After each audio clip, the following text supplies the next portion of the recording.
জীবিত গাছ থেকে দাও দাও করে আগুন বের হচ্ছে, এর আসল রহস্য আসলে কি? আস্ত গাছের ভেতর থেকে বের হচ্ছে ধোঁয়া, বিস্ময়কর ভাবে ভেতরে জ্বলছে দাও দাও আগুন। এই গাছের সাথে আমার সুসম্পর্ক, মানে আত্মা বেতাত্মার সম্পর্ক। আমাকে এখানে দিনের 24 ঘন্টা অতিবাহিত করা লাগে, কিন্তু আমি তো কল্পনা করতে পারতেছি না এই আগুনটা কিভাবে আসলো। আমরা এই নিউজটা দেখেছি, বাংলাদেশে এই জাতীয় নিউজগুলো এখন বিভিন্ন মিডিয়া খুব ফলাও করে প্রচার করে। তো আমাদের একটা চিন্তার জায়গা, এই বিষয়গুলো ফলাও করে যখন প্রচার করা হয়, মানুষকে যদি এর আসল তথ্য দেওয়া না হয়, তাহলে এটা কিছুদিন পরেই লাল সালুতে রূপান্তরিত হবে এবং সেই লাল সালু দিয়ে একটা ব্যবসা শুরু হয়ে যাবে। এজন্য এই বিষয়টা নিয়ে কথা বলা আমি আমার দায়িত্ব বলে মনে করছি। জীবিত একটা গাছের ভিতরে যে কোনো ভাবে সৃষ্টীয় গ্যাসের কারণে, অনেক পুরাতন একটা গাছ যেটা যে কোনো ভাবে সৃষ্টীয় গ্যাসের কারণে এখানে একটা আগুনের সৃষ্টি হতে পারে, এবং অনেক সময় এই গাছগুলোর ভিতরে দীর্ঘদিনের পুরানো গাছ হওয়ার কারণে এটার ভিতরে অনেক পোকার উপদ্রব হয়। এমনও হতে পারে যে অনেক বেশি পোকা থাকার কারণে কেউ হয়তো এখানে কেরোসিন ঢেলে দিয়েছেন যাতে করে পোকাগুলো বের হয়ে যায়। কেরোসিন ঢেলে দেওয়ার পরে সেখানে আগুন দিয়েছেন, ভিতরে প্রচন্ড ফাঁপা হওয়ার কারণে এই আগুনটা খুব দ্রুত ছড়ায় পড়েছে। এই জাতীয় ঘটনা ঘটতে পারে। আবার হতে পারে এটা জিনদের আবাসস্থল, যে কোনো ভাবে এখানে একটা আগুন সৃষ্টি হয়েছে।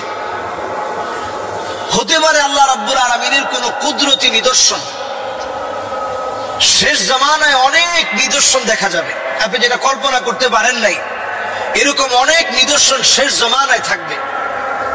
এই শেষ জামানার নিদর্শনের সময় একটার পর একটা অনেক নিদর্শন আসবে যেটা মানুষ কল্পনা করতে পারে না, চিন্তা করতে পারে না। এরকম অনেক কিছু ঘটবে, মানুষ দেখবে।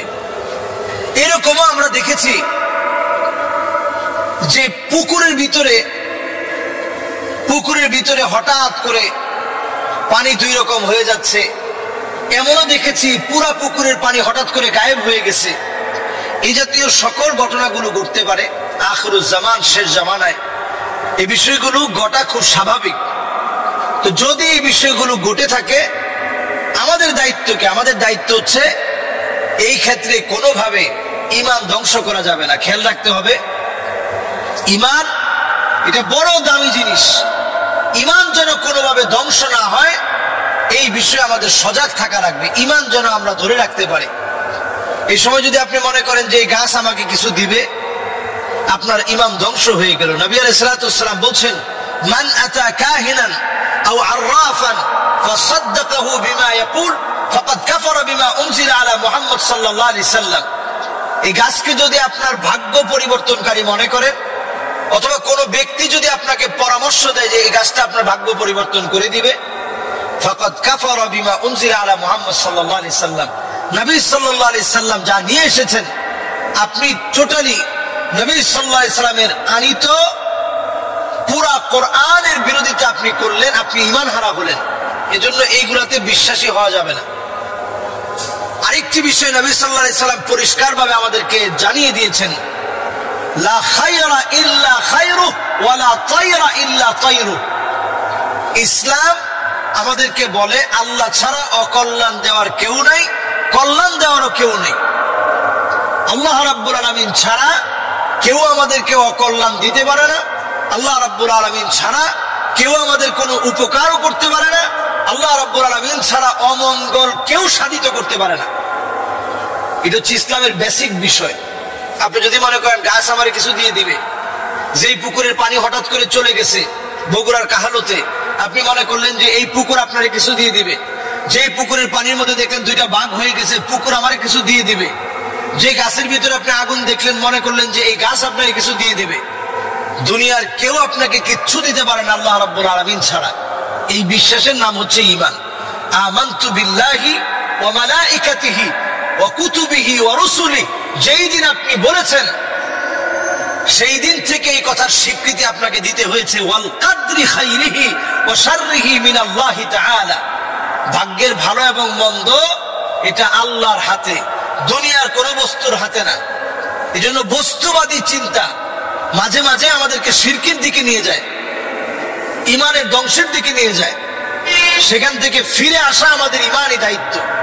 এজন্য এই জাতীয় ঘটনা যখন আপনারা দেখবেন যে জীবিত গাছের ভিতরে আগুন ধরতেছে, দাও দাও করে জ্বলছে, একটা পুকুর, হয়তো পুকুরের ভিতরে অথবা নদীর ভিতরে একটা কবর মাঝখানে জেগে আছে, কোনোভাবেই কবরটা ডুবে না, কোনোভাবেই কবরটা ডুবে না। এই সকল স্তরে সকল সময়ে খেয়াল রাখতে হবে, কোনোটাই আমার কল্যাণ অকল্যাণ কিছু দিতে পারে না। কল্যাণ অকল্যাণের মালিক হচ্ছেন আল্লাহ সুবহানাহু ওয়া তাআলা। এটার নামই হচ্ছে ঈমান। আল্লাহ তাআলা আমাদেরকে সকল রকমের ফিতনা থেকে আল্লাহ তাআলা হেফাজত করুক। আসসালামু আলাইকুম ওয়া রাহমাতুল্লাহি ওয়া বারাকাতুহু। আসসালামু আলাইকুম ওয়া রাহমাতুল্লাহি ওয়া বারাকাতুহু। বিসমিল্লাহ ওয়াল হামদুলিল্লাহ ওয়াস সালাতু ওয়াস সালামু আলা রাসূলিল্লাহ ওয়া বা'দ। মেডিসিনের মাধ্যমে মহিলাদের হায়েজ যদি বন্ধ করা হয়, ওই দিনগুলোতে নামাজ তেলাওয়াত করতে পারবে কিনা, এটা বন্ধ করা জায়েজ হবে কিনা? আল্লাহ রাব্বুল আলামিন প্রত্যেকটা মানুষকে একটা ফিতরাত দিয়েছেন। স্বভাবত আল্লাহ তাআলা কিছু বিষয় মানুষের মধ্যে আল্লাহ তাআলা বেঁধে দিয়েছেন। হাসি, কান্না, সুখ, দুঃখকে আল্লাহ রাব্বুল আলামিন আমাদের মধ্যে দিয়ে দিয়েছেন। এই সবটাই আমাদের জীবনের অংশ। তো নারী জাতির যে অসুস্থ হওয়ার আল্লাহ তাআলা যে একটা পিরিয়ডের একটা টাইম দিয়েছেন, এই টাইমে অসুস্থ হওয়া এটা খুব স্বভাবপ্রসূত একটা বিষয়। কিন্তু এই টাইমটাকে আপনি ওষুধ খেয়ে, নানাভাবে যদি আপনি মেডিসিন খেয়ে বন্ধ করে ফেলেন, এটা আল্লাহ রাব্বুল আলামিনের সৃষ্টি বৈচিত্র্য নষ্ট করা, এটা আল্লাহ তাআলা পছন্দ করেন না। হ্যাঁ, একান্ত এমন হয়েছে যে আপনি হাজ্জের সফরে গিয়েছেন, এখন উকুফ আরাফা, আরাফার ময়দানে এখন আপনাকে অবস্থান করতে হবে। ঠিক সেই সময়ে আপনি মনে করছেন যে না, যেহেতু উকুফ আরাফার মতো আমাকে অবস্থান করতে হবে, হজের এই সফরে আছি, তখন যেহেতু আধুনিক বিজ্ঞান অনুযায়ী মেডিসিন আবিষ্কার হয়েছে, ওই সময় আপনি মেডিসিনটা গ্রহণ করলেন। কিন্তু একান্ত প্রত্যেক মাসে যদি আপনি এই জাতীয় কোনো মেডিসিন গ্রহণ করেন, এটার কারণে আপনি চরমভাবে ক্ষতিগ্রস্ত হবেন। শুধু ক্ষতিগ্রস্ত হবেন না, শারীরিকভাবে এটা ক্যান্সারের কারণ হতে পারে। কারণ প্রাকৃতিকভাবে যেটা আল্লাহ রাব্বুল আলামিন সিস্টেম করেছেন, এর বাহিরে চললেই ওইটা ক্যান্সারের কোষ আপনার শরীরে জন্ম নেওয়ার কারণ হবে। এই যে আজকে এত পরিমাণ ক্যান্সার বেড়ে গেছে, এটা তো এমনি না, নানা কারণে আমরা আমাদের শরীরের যে ফিতরাত ছিল, স্বভাবত যে স্বভাব ছিল, সেই স্বভাবকে আমরা নষ্ট করে দিয়েছি। ঘুমানোর টাইমকে আমরা নষ্ট করে ফেলেছি, খাওয়ার লিমিটেশনকে আমরা নষ্ট করে ফেলেছি, খাবারের মধ্যে নানা জাতীয় ঔষধ আমরা দিয়ে ফেলছি, শরীরকে আমরা নানা ঔষধের সাথে এমন ভাবে সামঞ্জস্য করে ফেলেছি, কিছু হলেই ঔষধ খেতে হবে। সামান্য একটু জ্বর লাগতেছে তো আমাকে নাপা খেতে হবে, সামান্য একটু মাথা ব্যথা করতেছে আমাকে নাপা খেতে হবে, নাপা এক্সট্রা খাওয়া লাগবে। একটু গ্যাস গ্যাস মনে হলে একটা সেকলু খেতে হবে, একটা সেকলু মেরে দিলে বাস আমার গ্যাস শেষ হয়ে যাবে। একটু ঠান্ডা আসতেছে, আমার একটু নাক দিয়ে ঠান্ডা ঝরছে, একটু ফেকজু খেয়ে ফেলি, মোনাস খেয়ে ফেলি। অথচ আপনি যদি প্রাকৃতিক উপায়ে নিজের জীবনকে স্বাচ্ছন্দ্যের দিকে পৌঁছাতে চান, নবী সাল্লাল্লাহু আলাইহি সাল্লাম যেগুলোকে শেফা বলেছেন, আপনি কালো জিরা খান, আপনি নিজে একটু মেথি খান, ভিজিয়ে রেখে সেটা আপনি পান করেন। এরপরে আপনি প্রতিদিন কালো জিরা মিশ্রিত একটু মধু খান। এরপরে আপনি আপনার বাসায় লং আছে, 4-5টা লং আপনি প্রতিদিন খাওয়ার চেষ্টা করেন। এইভাবে যদি আমরা মেনটেন করার চেষ্টা করি, তবে এটা আমাদের জন্য রোগ মুক্তির কারণ হবে এবং দেখা যাবে যে এইটা একটা দীর্ঘমেয়াদী ফলাফল আমাদের জন্য বয়ে আনবে। দীর্ঘমেয়াদী আপনি সুস্থ থাকার জন্য এই কাজগুলো করতে হবে, যেটা বহির্বিশ্বের লোকেরা করে থাকে।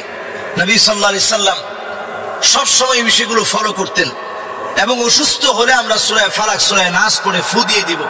নবীজি সাল্লাল্লাহু আলাইহি সাল্লাম 6 মাস অসুস্থ ছিলেন। লাবিদ বিন আসাম একজন ইহুদি জাদুকর নবীজি সাল্লাল্লাহু আলাইহি সাল্লামকে জাদু করেছিল। 6 মাস নবীজি অসুস্থ ছিলেন।